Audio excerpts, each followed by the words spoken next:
É, ele fez a citação que Cícero negou a presença divina o tempo todo, e na velhice, ele escreveu um texto sobre a velhice, ele foi um grande também orador, e na velhice ele disse: Senhor, estamos aqui já perto da morte, será que eu estou pronto para me encarar, me apresentar diante de ti?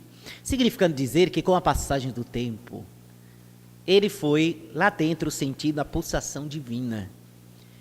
Porque quando Allan Kardec perguntou: aonde podemos encontrar a prova da existência de Deus?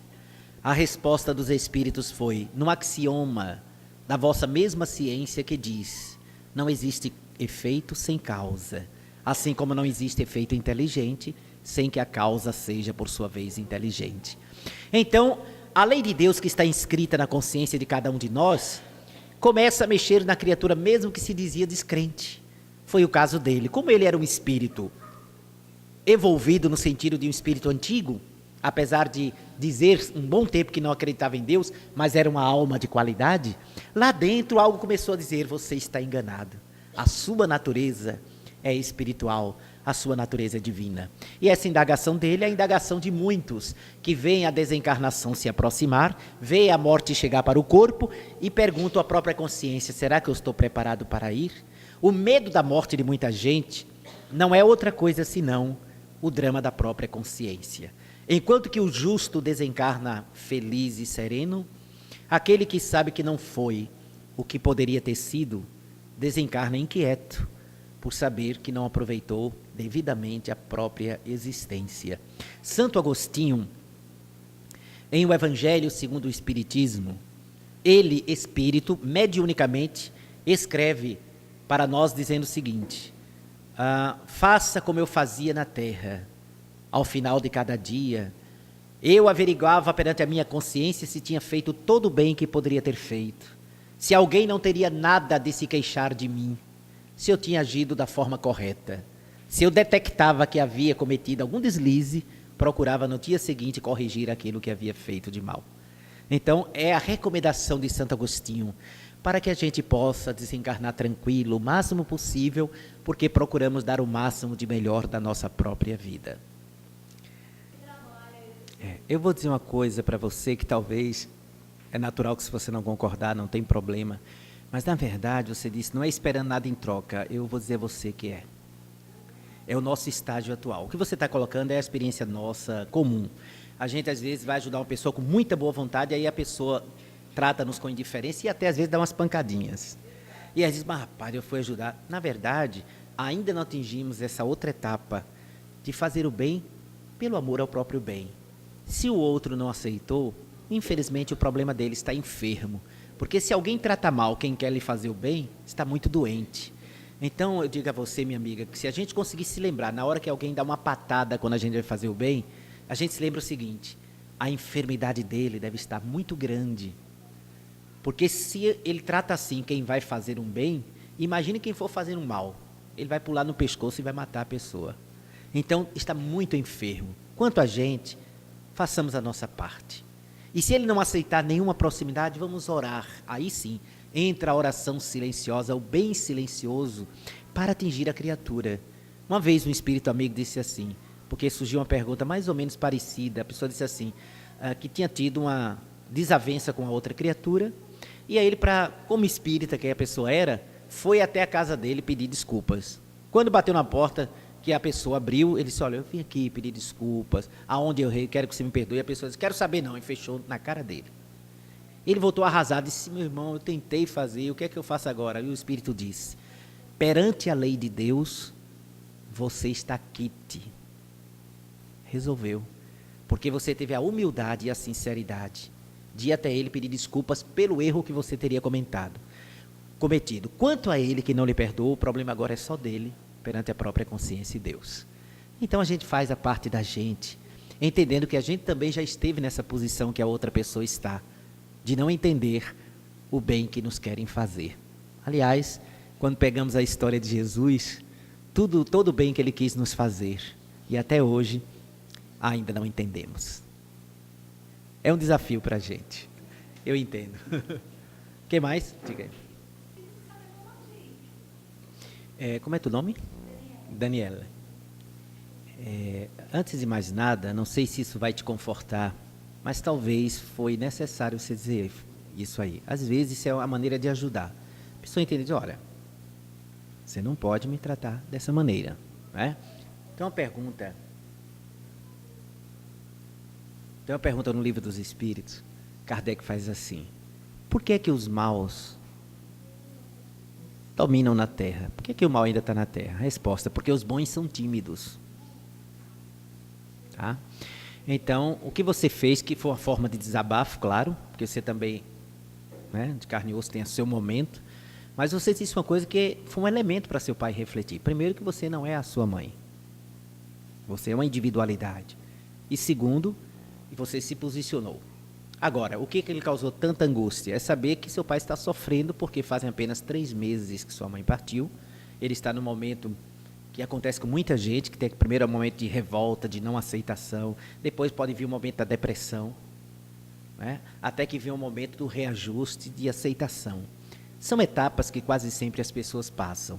Como é que você pode ajudar? Primeiro, incentivando em você mesmo a paciência para com este momento do seu pai. Lógico, é bom, ótimo. Eu perguntei sobre se ele tinha, porque, por exemplo, se ele fosse católico ou fosse evangélico, incentivá-lo para ele ir para a igreja, né? Porque essa hora era importante, que a religião sustenta muito a pessoa, ajuda bastante. Mas já que ele não tinha, você está conseguindo levá-lo, vai auxiliar bastante, vai auxiliar. Tenha paciência, porque por essa visão psicológica é o momento dele. Você diz, mas eu que sou a filha dele era para estar... Mas que talvez você seja até um espírito mais velho que ele. A sua própria mente mais arejada, com o conhecimento que você já tem, já trouxe e vai adquirindo mais, lhe dá os recursos e os instrumentos para ajudá-lo nesse momento. Não é ajudá-lo a fazer assim, para ele passar logo tudo. Não, ele vai ter que ter o tempo dele, né? Às vezes a gente fica ansioso querendo resolver uma situação que só a própria pessoa vai resolver com o tempo. E aí a paciência é uma virtude fenomenal, que nos ajuda a suportar a gente mesmo, mas sobretudo a entender o outro. Tá certo? Então ore, não esqueça a oração, que é uma fortaleza fenomenal, e deixe ele ver a sua serenidade, porque a sua serenidade vai ajudá-lo bastante nesse momento muito delicado em que ele se encontra. E é natural, viu? Ele talvez lhe vê um pouco como uma companheira, porque você é a filha, né, que está ali. É a que ficou e a filha, a mulher que está ali dentro. Então não deixa de ser uma referência que todo mundo precisa. Ok? Oi. Tá, a questão da homoafetividade, alguém pode dizer, mas tem nada a ver com isso? Tem sim. Tem porque, inclusive, isso permeia a experiência das famílias, naturalmente.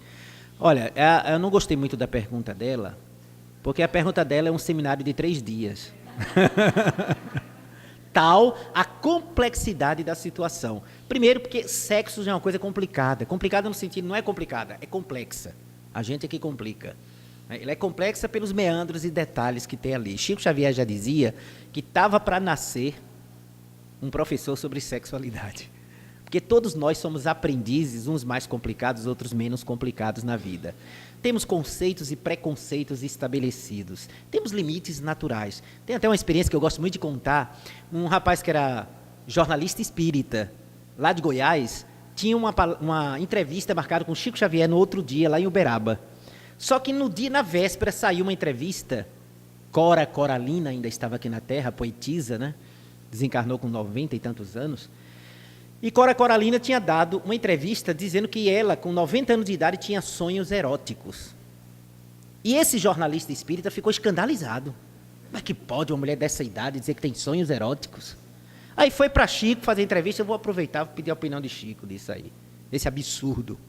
Aí, quando chegou a hora da entrevista com o Chico, Chico, antes da gente começar, você viu a entrevista de Cora Coralina? Disse, qual foi, meu filho? Aquele jeitinho de Chico, bem mineiro, né? Que foi?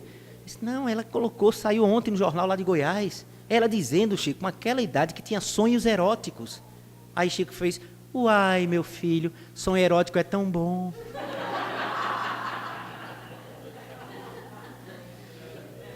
Não é?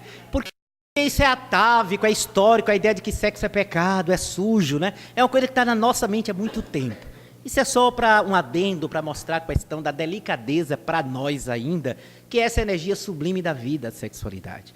O espírito tem as duas polaridades, masculino e feminino.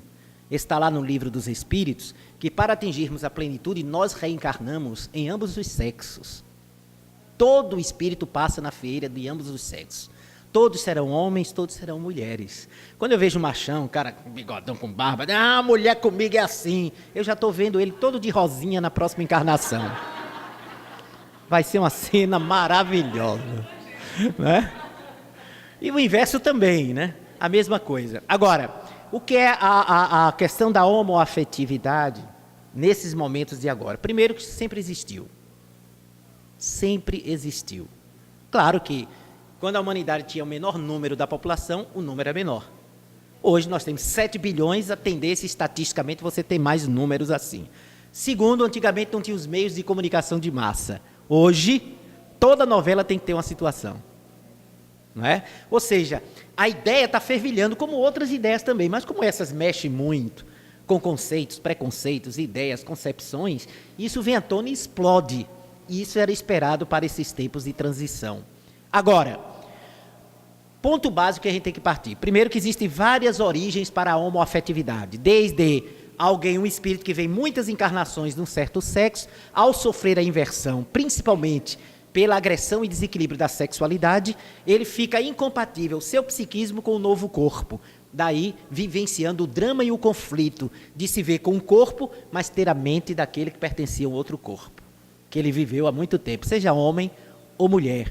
Tem também outras gêneses, desequilíbrio da polaridade masculina no lugar do corpo feminino em função de processos da infância, em função de circunstâncias atuais que podem desajustar a polaridade. Tanto que tem casos, principalmente adolescentes, que acreditam-se homoafetivos e depois descobrem que não é. Isso não é tratado, isso não aparece por aí, mas tem casos assim.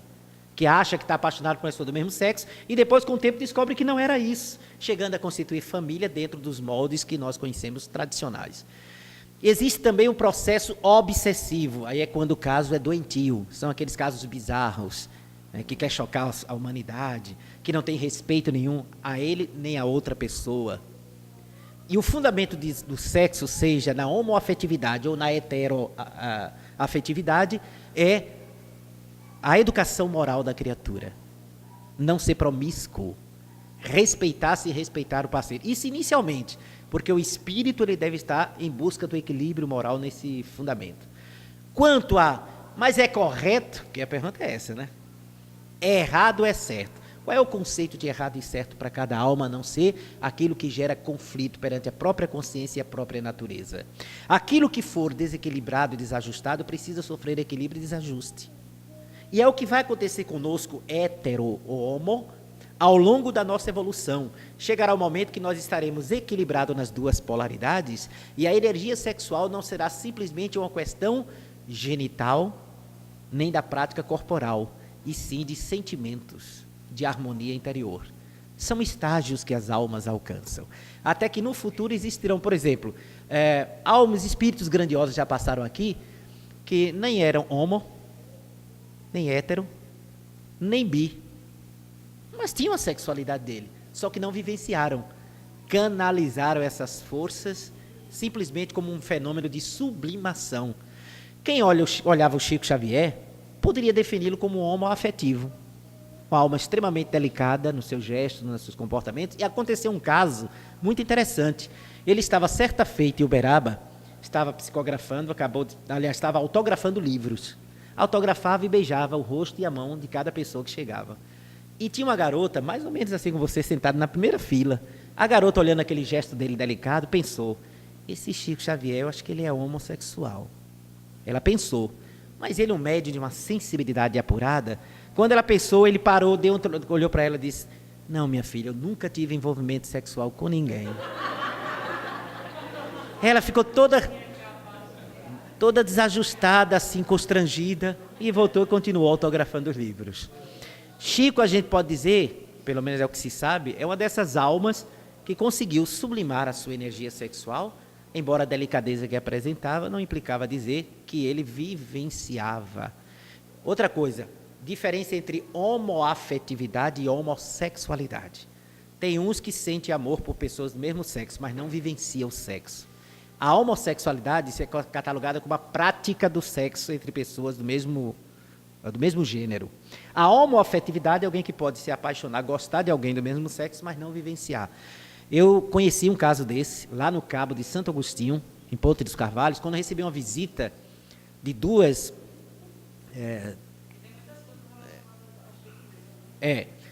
pessoas, elas duas, 40 e poucos anos, eu acho, de idade, e foram nos visitar lá no Grupo da Paz, era o centro que na época nós estávamos ainda vinculados. E elas disseram o seguinte, elas se amavam,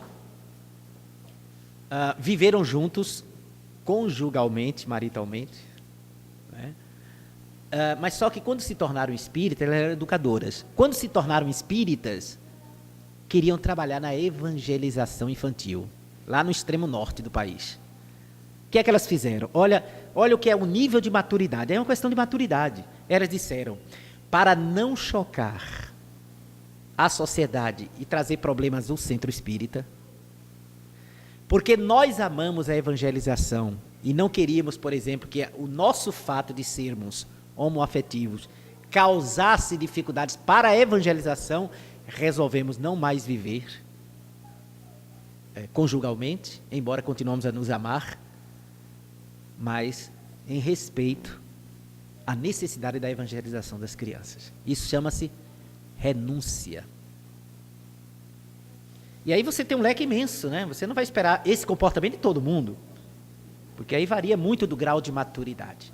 Portanto, tem toda essa temática que nós gostaríamos apenas de dizer, perante Deus, há aprendizado, ajustes, harmonizações, até que um dia a gente estará tão educado moralmente que não violentaremos nada da nossa consciência e não transformaremos o sexo numa coisa negativa. Valeria um seminário de 2 dias. Vamos lá. O que mais? Primeiro, esse conceito de que Jesus fará a parábola para ninguém entender seria a maior burrice de um educador. Não é? Como é que um educador vai falar coisa para ninguém entender? Então ele não é um educador, é um enganador. Correto? Então eu acho que no começo do seminário eu já expliquei a questão do recurso pedagógico da parábola. Tá certo? Na verdade, não era para ninguém entender, é porque ele tinha que utilizar recursos, né, da mente das pessoas para elas fixarem o ensinamento moral. Talvez para a gente aqui no Ocidente, a gente tenha dificuldade de entender certas expressões. Por exemplo, por que Jesus utilizou em alguns recursos da parábola, ele falava na semente, a menor semente do mundo, né? A mostarda. Ou então, falava sobre o arrastão para os peixes. Por quê? Porque ele estava falando para a cultura do contexto da sua época e do lugar que ele estava. Aqui na atualidade, alguns educadores aplicam esse mesmo, falam tanto do Paulo Freire, né? O educador Paulo Freire, como se Paulo Freire fosse uma novidade. Não estou diminuindo uma possível talento ou genialidade do Paulo Freire, não. O que eu quero dizer é que o que o Paulo Freire fez, Jesus já tinha feito há muito tempo. Né? Quando Paulo Freire dizia assim, para educar, facilitar a alfabetização de um operário, apresente as coisas que ele conhece. Em vez de vovô viu a uva, o cara nunca viu uma uva na vida dele, mas se mostrar uma quentinha, um tijolo e um cimento, é mais fácil para ele entender, porque é o fenômeno da associação com o que você experimenta, com o que você vivencia. Foi o método Paulo Freire, que Jesus utilizou também, porque Jesus ensinava observando o contexto ambiental de onde ele estava situado. Tá certo? Então, aquilo que nós chamamos de moral estranha, alguns conceitos que ficaram estranhos, né? Mas que estranho talvez para a gente, para algumas pessoas da época, não era tão estranho assim. Quando falava do azeite na candeia, as virgens que estavam esperando, né? E aquelas que não estavam esperando com azeite ia ser pego de surpresa. Muitos entenderam, porque era algo do contexto da experiência da época, que as casas eram iluminadas com a candeia com azeite, e uma série de fatores. Quando Jesus diz assim, é mais fácil um camelo passar no fundo de uma agulha do que um rico entrar no reino dos céus. Aí a gente já saiu atabalhoado e dizer, eita, rico está perdido. Tá, não. Jesus nunca disse que rico ia para o inferno, não. Nunca. O que ele disse, conhecendo a psicologia humana, que nós somos tão apegados à matéria, que quando a gente tem coisa, a gente se esquece de Deus. Só isso. Ele disse, é mais fácil um camelo. Ele não disse que um rico não entrava, não. Ele apenas mostrou a dificuldade que o rico tem, por ter facilidades, de se lembrar de Deus, de cultivar essas virtudes. E o que é passar no fundo de uma agulha? Como imagina um camelo passar no fundo de uma agulha? Aquele bicho todinho, um dromedário. Claro que não era o dromedário. Primeiro porque as linhas, as cordas eram feitas com pelo de camelo. E segundo, ainda tem outro fator que é representativo. As cidades, principalmente Jerusalém, tinha a porta mais estreita, que era em forma de agulha, por onde os animais tinham que passar, como controle dos animais. E às vezes, os camelos, coitados, eles davam, quando era um camelinho mais gordo, tinha problema para passar ali. Tá? Então, era passagem de animal. Era mais fácil um camelo, que é cheinho. O cavalo passava mais tranquilo, porque ele é mais longo. Mas o camelo, quando chegava assim, meio desengonçado, ele tinha às vezes dificuldade de passar, porque ele vinha com o material em cima, para a feira de Jerusalém, e era um sufoco para alguns animais passarem ali, dava trabalho. Alguns recuavam.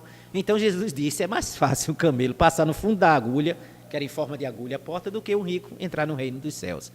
Da moral estranha tem, quem ama seu pai e sua mãe mais do que a mim, não é digno de mim. Ora, é o homem que manda amar os inimigos. Está dizendo para a gente não amar pai e mãe? Não.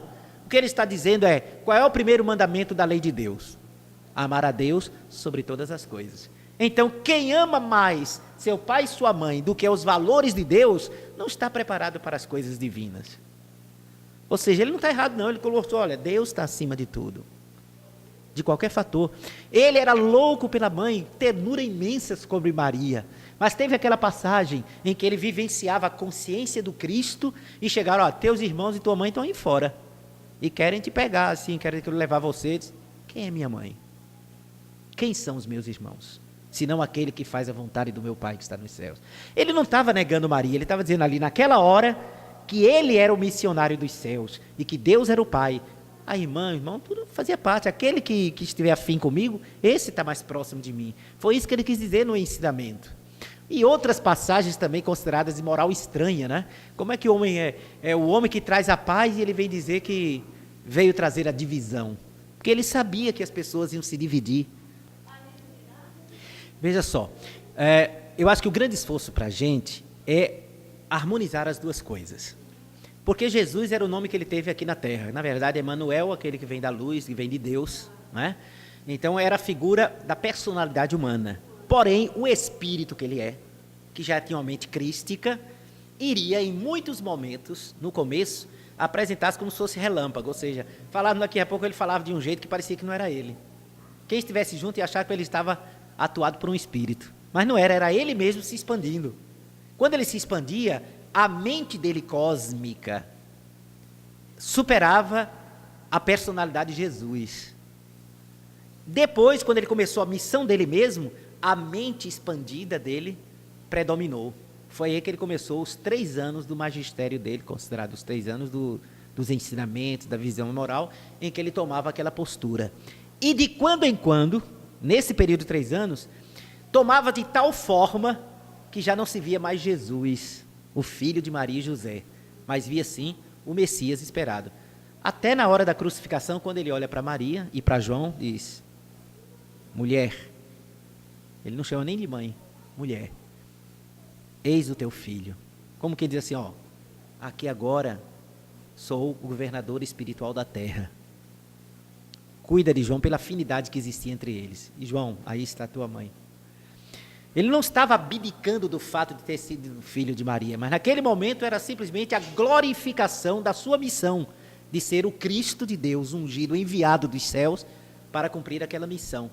Então, se a gente conseguir harmonizar, eu acho que o Espiritismo consegue propor isso bem, ao meu ver, de você harmonizar e entender cada etapa. Até quando era pequeno, Jesus brincava com o primo dele, né, que era Iocanarã, João Batista, eles brincavam muito. Mas tinha hora que ele parava assim, João já sabia.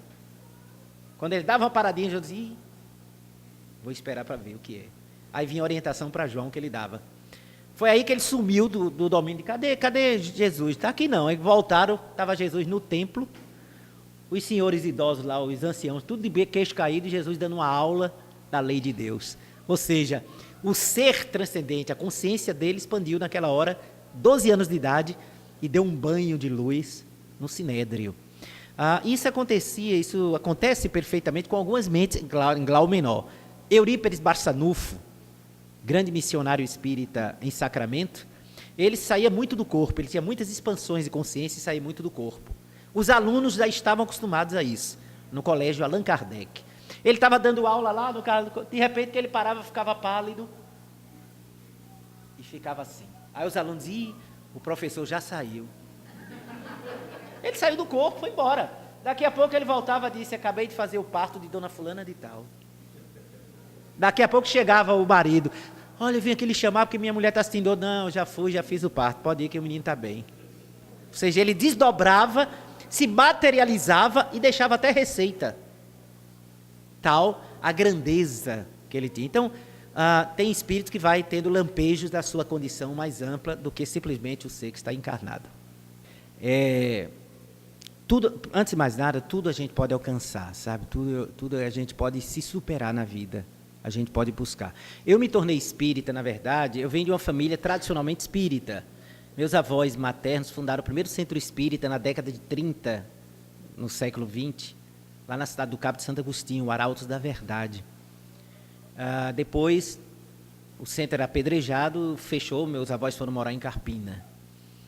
Em 1971, meu pai, meu irmão mais velho e uns amigos fundaram o novo centro espírita na cidade.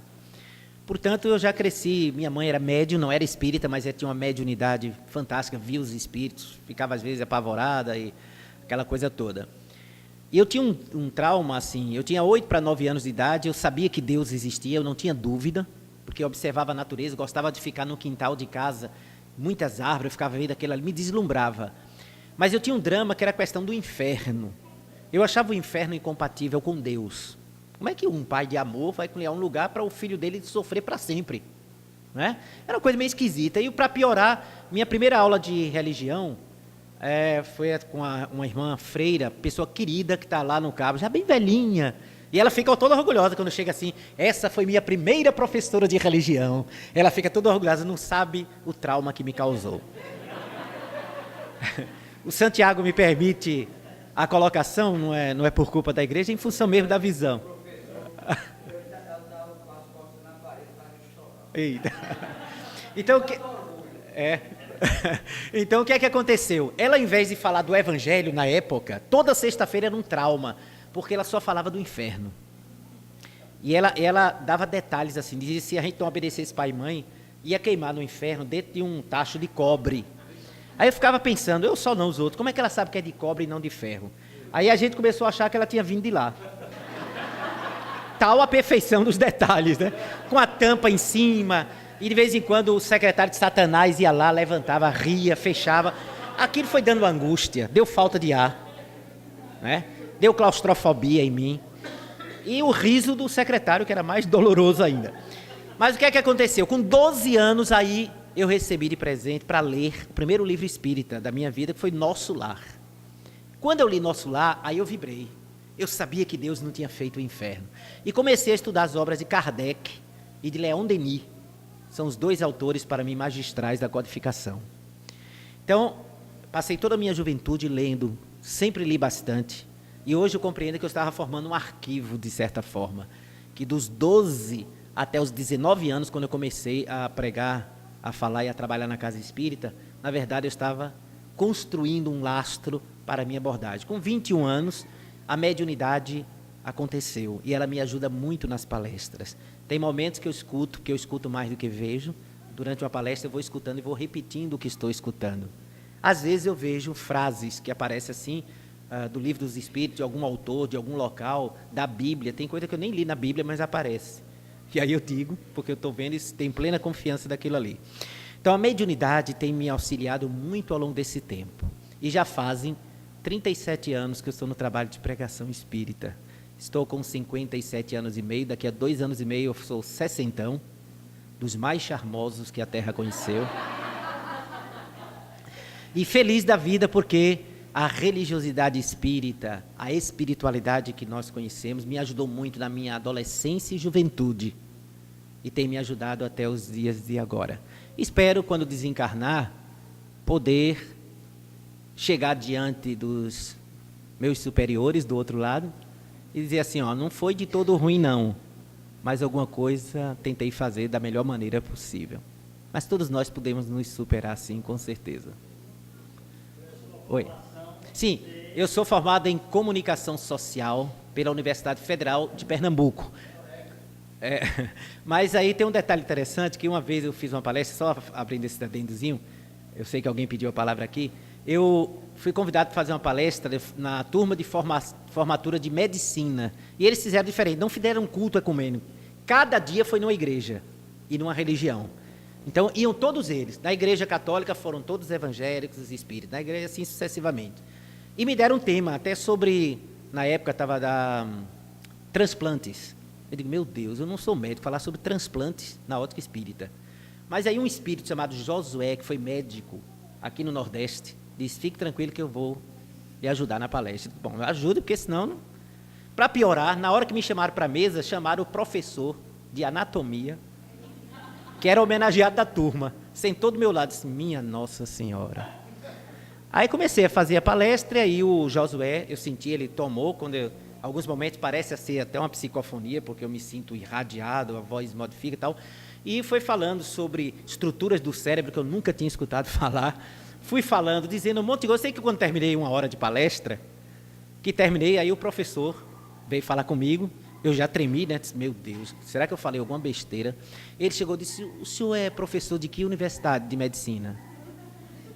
Aí eu disse, olha, eu não sou médico, eu sou publicitário e nunca estudei medicina. Aí ele olhou para mim assim, e disse, mas como você fez essa palestra? Eu disse, não, olha, não sei se o senhor vai acreditar, mas o espírito Josué, que foi médico, foi quem me inspirou o tempo todo.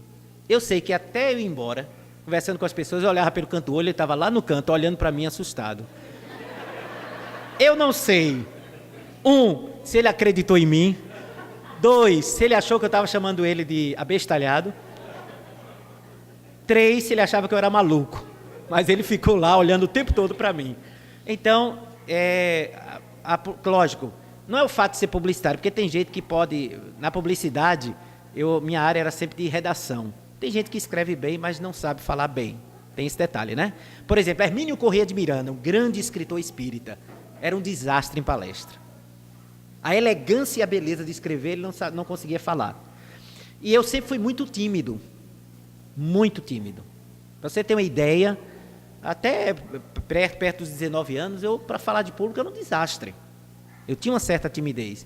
Fiz teatro com um grupo de jovens, me ajudou bastante, mas, de repente, eu acho que era isso que você falou. Acho que antes de vir para cá, isso eu tenho certeza absoluta, a minha tarefa é a de divulgação da doutrina e do Evangelho. Devo ter tido uma preparação lá, mas tudo é conquistável, tudo a gente pode desenvolver, tá certo? Quando eu crescer, eu também quero ser como esses oradores aí na minha vida. Diga aí, meu amigo, alguém levantou a mão. Fale sobre a importância do Evangelho no lar. Muito boa pergunta. Sabe por quê? Às vezes a gente vê numa casa espírita assim, a pessoa chega lá perturbada, faça o Evangelho no lar, mas diz de uma forma que parece que o Evangelho no lar é uma varinha de condão, que vai fazer, plim, faça que não vai ter mais problema. E não é verdade. Deve-se explicar que a realização do Evangelho no lar é importante, por quê? Porque você resolve escolher pelo menos um dia na semana em que, junto com a família, vai se analisar os problemas da vida sobre a ótica do Evangelho. O que é maravilhoso. Além de auxiliar ao longo do tempo, construir com os bons espíritos um ambiente onde eles podem utilizar o nosso lar, nossa casa, para as coisas lindas da vida. Então é explicar isso. Eu estou dizendo isso aí porque uma vez, há muitos anos atrás, eu fui procurado por um senhor que ficou viúvo, tinha ficado viúvo há 8 meses atrás. E tinha 2 filhas, uma de 18 anos, outra de 16. E tinha problema de relacionamento com as duas, estava pegando fogo o relacionamento. Aí eu procurei orientá-lo, trocar umas ideias, e pedi a ele que fizesse o Evangelho no lar. Uma forma de estar próximo às filhas, estudar o Evangelho de Jesus com as filhas. Tudo bem, foi embora, passou. Eu conheci até as filhas dele. Passa o tempo, nunca mais tinha encontrado com ele, e de repente eu fui pegando o ônibus que eu ia para a universidade. Quando eu fui pegando, ele foi descendo do ônibus. Aí eu ainda olhei pela janela e fiz, fulano, tudo bem? Ô, Fred, tudo bem? Eu disse, tá fazendo o Evangelho no lar? Eles, tô. Como é que estão as coisas? Eles piorou. Aí eu fiquei encucado. Foi a primeira vez que eu ouvi falar que Jesus piorava a vida de alguém. Eu disse, meu Deus, eu preciso saber o que é isso para não ensinar errado. 2 semanas depois, eu estou na parada do ônibus, chega a filha mais nova, de 16 anos. Fred, tudo bem? Ô, minha amiga, tudo bem? Você agora a chance de saber o que é que está vendo. Eu disse, como é que vai? Trocamos ideia. Eu disse, e aí, vocês estão fazendo o evangelho na casa de vocês? Tá, a gente está fazendo toda terça-feira à noite. Eu disse, ai, que bom. E aí, minha amiga, como é que estão as coisas depois que vocês começaram a estudar evangelho? Esse Fred piorou tanto. Aí eu disse, olha, vem cá, me explica uma coisa. Nunca ouvi falar que Jesus piorava a vida de qualquer família, de qualquer pessoa. Disse, não, rapaz, não é Jesus não, nem o evangelho. O problema é painho, Fred. É o seguinte, todo evangelho no lar, só quem abre é painho. Aí ele abre o evangelho, lê, quando ele termina de ler, cada semana ele diz assim, tá vendo fulano, isso aqui é para você. Por isso que não estava dando certo. Cada semana é para uma das filhas, nunca era para ele. Ou seja, o evangelho no lar virou um pelotão de fuzilamento. Então o problema não era o evangelho no lar, era como estava sendo feito o evangelho no lar. Então o evangelho no lar é muito importante, principalmente quando tem filhos pequenos que vão aprendendo a orar, a conversar com Deus, a ouvir as orientações sobre a vida na ótica espírita. Pode ocorrer de ter opiniões diferentes? Pode sim. Nós fazemos nosso evangelho no lar, tenho 3 filhas, não é? Tenho a de 25 anos, tenho a de 19 anos, tenho a de 16 anos. Todas participam, Apolo também participa, que é o meu cachorrinho Yorkshire, participa do evangelho no lar. E a gente surge às vezes um tema, um assunto, que uma delas tem uma opinião que difere, isso é natural. Não é? Mas o importante é a essência, aquilo que vai ficando numa construção interna, e analisar os problemas da vida sobre a ótica dessa orientação da Boa Nova. É muito importante, acho que foi uma das coisas mais lindas que a doutrina espírita abraçou, a orientação para o evangelho no lar, e nós deveríamos incentivar mais pessoas a fazê-lo. Gente, já passei do nosso horário, era até 5 horas, nós já passamos um pouquinho, nós vamos encerrar, tá certo? Porque vocês têm que voltar para os seus lares, para não ter problema de separação. Quer dizer, vim participar de um estudo do evangelho e voltar e ter separação não é bom. Oi. Depende, né? Bom, eu quero primeiro agradecer a Federação Espírita Paraibana, parabenizá-la pelo projeto Ide e Pregai, é esse o nome do projeto? Ide e Pregai, figura do Neto que está aqui presente, a federação com quem nós temos vínculos afetivos, sobretudo temos o nosso amigo Marco Lima, um companheiro que eu conheço desde a juventude espírita, quando éramos jovens, eu com os cabelos compridos e pretos, e ele ainda com cabelo. Quero agradecer à casa, ao pessoal da instituição, que me deu a honra de poder vir falar sobre o Evangelho e o Espiritismo. Agradecer a vocês que saíram dos seus lares, dos seus compromissos, para que pudéssemos interagir. Como eu digo em todo seminário, não tive a pretensão de esgotar o assunto. Toda a temática referente ao espírito imortal é infinita. Foi uma contribuição de um amigo, um companheiro, talvez um pouco mais vivido em certos aspectos, talvez um pouco melhor estudados em determinados ângulos, compartilhando experiências com vocês, sabendo que vocês também trazem muitos ensinamentos, mesmo no silêncio que apresentam. Então eu quero agradecer de coração, rogando a Deus que os abençoe a todos e que a gente possa lembrar sempre que somos viajantes do infinito, aprendizes eternos. Eu encerro até com uma frase não religiosa no sentido tradicional do termo, mas de um poeta da música popular brasileira, quando o inesquecível Gonzaguinha nos presenteou lembrando: viver e não ter a vergonha de ser feliz. Cantar a beleza de ser um eterno aprendiz. Eu sei que a vida devia ser bem melhor, mas será. E isto não impede que todos nós repitamos que é a vida. É a vida, é bonita e infinitamente bonita. Que Jesus nos abençoe hoje e sempre. Muito obrigado.